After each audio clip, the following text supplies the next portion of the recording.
عدلیہ کے مترازع فیصلوں میں نئے باب کا اضافہ ہوا، ایسے فیصلوں سے ملک کی بدنامی ہوتی ہے۔ Chairman P T I barrister Gohar کہتے ہیں کہ شفاف ٹرائل ہونا چاہیے، ہمیں بھی صفائی کا موقع ملنا چاہیے۔ آئین و قانون کا تقاضا ہے، ایک کیس میں مختلف جگہ ٹرائل نہیں ہو سکتا۔ سپریم کورٹ میں پٹیشن بھی دائر کی لیکن اس پر آج تک فیصلہ نہیں ہوا۔ سپریم کورٹ نے ٹرائل کورٹ کو حکم بھی دیا لیکن پھر بھی کیس نہیں روکا گیا۔ یہ تیسرا کیس ہے جس میں ہمارے رہنماؤں کو 10 سال قید کی سزا دی گئی۔ اپوزیشن لیڈر پنجاب سمیت 3 ارکان پارلیمنٹ کو سزائیں ہوئی ہیں۔ تمام سزائیں قانون کے تقاضوں کو پورا کیے بغیر دی گئی ہیں۔ سلمان اکرم راجہ بولے کہ وہی 2 گواہ ہیں جو 9 مئی مقدمات میں پیش کیے جا رہے ہیں۔ عدالتیں مذاق بن چکی ہیں، جھوٹ پر مقدمہ کھڑا کیا گیا، انصاف دفن، عدالتی نظام منہدم ہو چکا۔ قوم کو فیصلہ کرنا ہوگا ہمیں کیسی ریاست میں رہنا ہے۔ بابر اعوان بولے کہ 5 اگست کی کال سے پہلے فیصلے دینا سوچی سمجھی میچ فکسنگ ہے۔ لاہور، سرگودا، گوجرانوالا میں انصاف کا قتل ہوا۔ ضمیر کے قیدیوں کو دہشت گرد قرار دینا آئین و قانون کی توہین ہے۔ پارلیمنٹیرینز، وزراء، گورنرز کو دہشت گرد قرار دیا جا رہا۔ جھوٹی سزاؤں سے تحریک انصاف کو نہیں روکا جا سکتا۔ سزائیں دینے سے حقیقی آزادی کی تحریک دبائی نہیں جا سکتی۔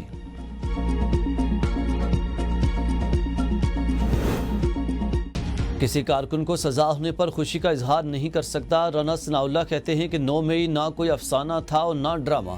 9 مئی ایک حقیقت ہے۔ ایک جماعت نے ریاست کے دفاعی ادارے پر حملہ کیا۔ اگر سزا نہ ہوئی تو ریاست مذاق بن جائے گی۔ سیاسی جماعتوں کو مل بیٹھ کر مسائل حل کرنے کی ضرورت ہے۔ اگر انتہا پسندی کے راستے پر چلیں گے تو نقصان ہوگا۔ پی ٹی آئی سیاسی جماعت بنے اور دیگر جماعتوں کے ساتھ مذاکرات کرے۔ باہمی رابطے اور بات چیت سے معاملات بہتر بن سکتے ہیں۔ اپوزیشن لیڈر پنجاب کا سزا کا فیصلہ لاہور ہائی کورٹ میں چیلنج کرنے کا اعلان۔ ملک احمد بچر کہتے ہیں کہ 26 ترامیم کے بعد حکومت نے عدالتوں کو اپنے تابع کر لیا۔ 9 مئی کے سیاسی مقدمات میں ہمیں اس طرح کے فیصلوں کی امید ہے۔ عدالت نے سیاسی بنیادوں پر قائم مقدمے کا آئین سے ہٹ کر فیصلہ دیا۔ میرے خلاف قانونی ضابطے پورے کیے بغیر سزا کا فیصلہ سنایا گیا۔ میری نااہلی کے حوالے سے ابھی کچھ کہنا قبل از وقت ہے۔ تحریری فیصلہ موصول ہونے کے بعد ہائی کورٹ سے رجوع کیا جائے گا۔ علیمہ خان کہتی ہیں کہ بانی پی ٹی آئی کے خوف میں 10 سال قید کی سزائیں سنائی جا رہی ہیں۔ یہ لوگ پاگل ہو گئے ہیں، اب یہ اپنے لیے گھڑا کھود رہے ہیں۔ پاکستان میں بہترین ججز بھی ہیں۔ ایک ASI سے گواہی دلوائی جو وہاں موجود ہی نہیں تھا۔ نواز شریف ان کا خاندان پاکستان لوٹ کے لیے لے گئے اور جن کو سزائیں دینی چاہیے تھی ان کو ہمارے پر مسلط کیا ہوا ہے۔ مخصوص سیاسی جماعت کی جانب سے 9 مئی کو فساد برپا کیا گیا۔ فیصلے سے آئین و قانون کا بول بالا ہوا۔ سرگودا عدالت کے فیصلے کا خیر مقدم کرتے ہیں۔ بیرسٹر عقیل ملک کہتے ہیں کہ انسداد دہشت گردی عدالت میں تمام ملزمان کا شفاف ٹرائل ہوا۔ اگر ثبوت موجود ہیں تو قانون حرکت میں ضرور آئے گا۔ پارٹی لیڈرز کی حرکات کے واضح ثبوت موجود ہیں۔ قانون اپنے ہاتھ میں لینے والوں کے ساتھ کوئی رعایت نہیں ہوگی، چاہے MNA ہو یا چاہے MP، عہدہ کوئی بھی ہو، قانون کی نظر میں سب برابر ہیں۔ چلاس تھک لوشی میں ایک بار پھر سے سیلابی ریلے نے تباہی مچا دی۔ لوشی کے مقام پر بابوسر کا آغان روڈ پر لگی پل بھی سیلابی ریلے میں بہہ گیا۔ دریائے ہنزا کا قدرتی بہاؤ بھی تبدیل، پانی آبادی میں داخل۔ سیلابی ریلے سے کھاری علاقہ دریا برد، مکانات و قیمتی سامان تباہ، ریسکیو ٹیمیں متحرک۔ بابوسر ٹاپ میں بارشوں اور سیلاب سے تباہی، 20 سے 30 گاڑیاں سیلابی ریلے میں بہہ گئی۔ 5 افراد کے جاں بحق ہونے کی تصدیق، 3 لاشیں اور 4 زخمی نکالے گئے۔ اور لودھرا سے تعلق رکھنے والے ایک ہی خاندان کے 17 افراد تاحال لاپتہ۔ نجی میڈیکل کالج کا مالک، اہلیہ اور بیٹا شامل۔ بابوسر میں 50 مکانات، 1 سکول، 2 ہوٹل، گندم ڈپو، پولیس چوکی اور پن چکی تباہ۔ چلاس کے علاقہ تھورنالہ میں اونچے درجے کا سیلاب۔ واپٹا کالونی میں پانی داخل۔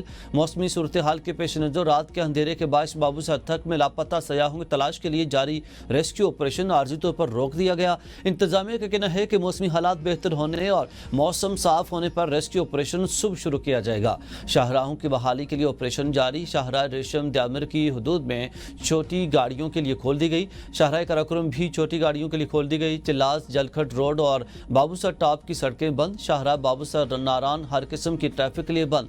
بحالی کا کام جاری ہے۔ بالاکوٹ میں شاہراہ کاغان کو عارضی راستہ بنا کر بحال کر دیا گیا۔ وزیر گلگت بلتستان حاجی گلبر خان کے تمام صوبائی وزراء کو اپنے حلقوں میں موجود رہنے کی ہدایت۔ کہا کہ سیلاب سے متاثرہ اضلاع میں ریسکیو اور ریلیف کارروائیوں کی نگرانی اسلام آباد DH-5 کے قریب نالے میں بہہ جانے والے باپ بیٹی کی تلاش کے لیے ریسکیو آپریشن دوبارہ شروع کر دیا گیا۔ اس سے قبل اندھیرا ہونے پر 10 گھنٹے بعد آپریشن روک دیا گیا۔ پانی کی سطح کم ہونے پر آپریشن دوبارہ شروع کر دیا گیا۔ امدادی ٹیمیں دریا کے کنارے رات کے وقت بھی ریسکیو آپریشن میں مصروف ہیں۔ آپریشن میں ریسکیو 1122 پولیس اور نیوی کے غوطہ خور بھی شریک ہیں۔ آپریشن کے دوران ہمک سے ڈوبنے والے نوجوان حمد شاہ کو لاش کو دریائے سواں سے نکال لیا گیا، تاہم 12 گھنٹے گزر جانے کے باوجود باپ بیٹی کو تلاش نہیں کیا جا سکا۔ راولپنڈی اسلام آباد میں موسلادھار بارش سے سڑکیں تالاب بن گئی، پانی گھروں میں داخل، نشیبی علاقے زیر آب، معمولات زندگی متاثر۔ نالہ لئی میں پانی کی سطح بلند، شہر میں دفعہ 144 نافذ، ندی نالوں میں نہانے پر پابندی عائد، واسا عملے کی چھٹیاں منسوخ، راول ڈیم کے سپل ویز کھول دیے گئے۔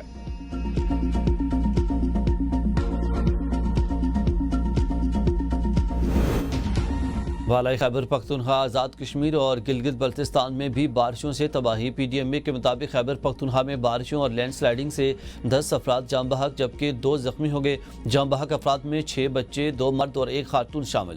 بارش اور سیلاب کے باعث 10 گھروں کو نقصان پہنچا۔ سوات کے علاقے مدین میں پہاڑی تودہ گھر پر گرنے سے 3 بچے جان کی بازی ہار گئے، 1 خاتون زخمی۔ معلم جبہ میں 2 بچے برساتی نالے میں بہہ گئے، لاشیں مقامی افراد نے نکال لی۔ خواجہ خلا میں چھت گرنے سے 1 بچہ جاں بحق اور 1 زخمی ہو گیا۔ آزاد کشمیر میں بھی بارشوں سے تباہی، لینڈ سلائیڈنگ سے متعدد شاہراہیں بند ہو گئیں۔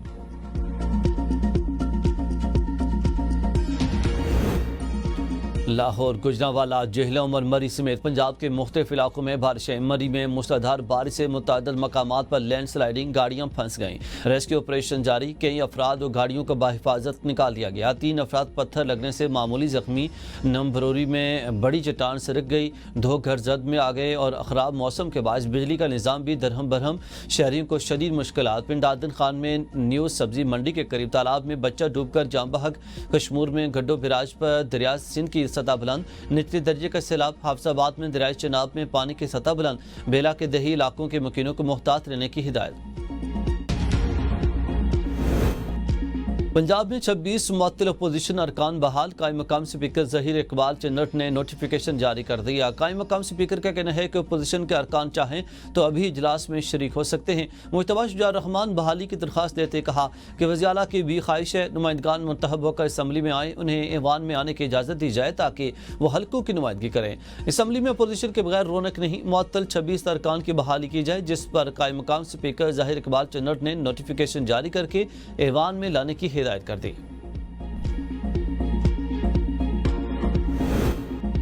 وزیراعظم کی زیر صدارت چینی باشندوں کی سیکیورٹی پر اعلیٰ سطح اجلاس۔ وزیراعظم کو ملک بھر میں چینی شہریوں کی سیکیورٹی انتظامات پر بریفنگ دی گئی۔ وزیراعظم نے چینی باشندوں کی آمد و رفت کے لیے ہوائی اڈوں پر سہولیات کی فراہمی کا حکم دیا۔ وزیراعظم شہباز شریف نے کہا کہ چینی بھائیوں کا تحفظ حکومت پاکستان کی اولین ترجیح ہے۔ سیف سٹی منصوبے ملک میں جدید سیکیورٹی نظام کی مثال ہیں۔ پاکستان اور چین کے تعلقات بھائی چارے اور اعتماد پر مبنی ہیں۔ سی پیک اب دوسرے مرحلے میں داخل ہو رہا ہے۔ پاکستان چینی شہریوں کے لیے محفوظ اور کاروبار دوست ماحول فراہم کر رہا ہے۔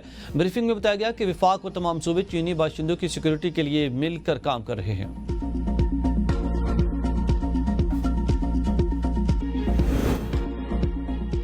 وزیر اعلیٰ خیبر پختونخوا لیمن گنڈاپور کا CMH پشاور کا دورہ، زخمی DPO اور اورکزئی خالد خان کی عیادت۔ دہشت گردوں کے خلاف مؤثر کارروائی پر خالد خان کو خراج تحسین پیش۔ وزیر اعلیٰ نے خالد خان کی خیریت دریافت کی اور علاج کی سہولیات کا جائزہ لیا۔ خالد خان دہشت گردوں کے خلاف کارروائی میں زخمی ہوئے تھے۔